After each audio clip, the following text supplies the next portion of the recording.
कर्मों का लेखा जोखा, दुआ और बद्दुआ का फल। एक भिखारी था। वह रोज एक सेठ के यहाँ भीख मांगने जाता, पर सेठ उसे कभी भीख नहीं देता, बल्कि कभी कभी गुस्से में उसे धकेल भी देता। पर भिखारी बस इतना ही कहता, ईश्वर तुम्हारे पापों को क्षमा करे। एक दिन सेठ बड़े गुस्से में था।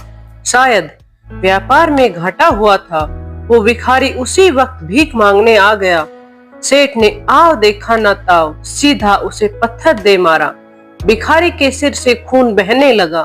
फिर भी उसने सेठ से कहा, ईश्वर तुम्हारे पापों को क्षमा करे, और वहां से जाने लगा।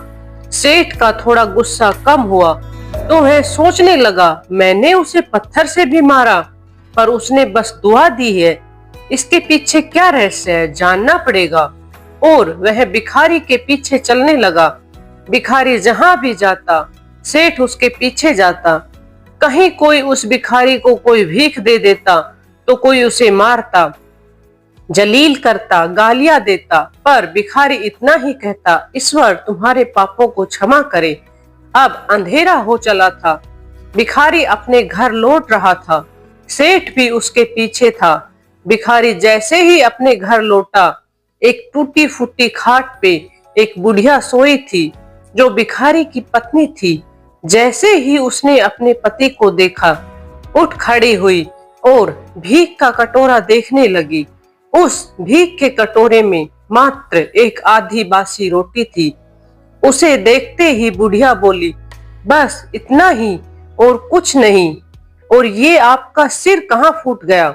भिखारी बोला, हाँ बस इतना ही, किसी ने कुछ नहीं दिया, सबने गालियां दी, पत्थर मारे, इसलिए ये सिर फूट गया।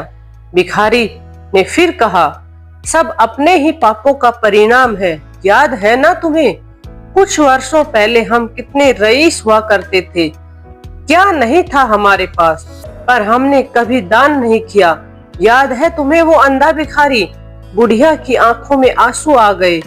उसने कहा, हाँ, कैसे हम उस अंधे भिखारी का मजाक उड़ाते थे, कैसे उसे रोटियों की जगह खाली कागज रख देते थे, कैसे हम उसे जलील करते थे, कैसे हम उसे कभी कभी मार और धकेल देते थे।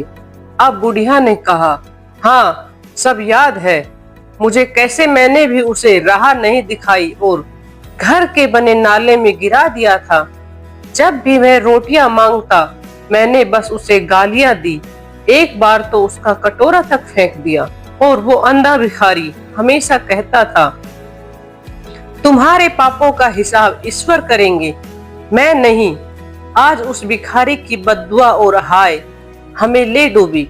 फिर भिखारी ने कहा, पर मैं किसी को बद्दुआ नहीं देता, चाहे मेरे साथ कितनी भी ज्यादती क्यों ना हो जाए, मेरे लब पर हमेशा दुआ रहती है।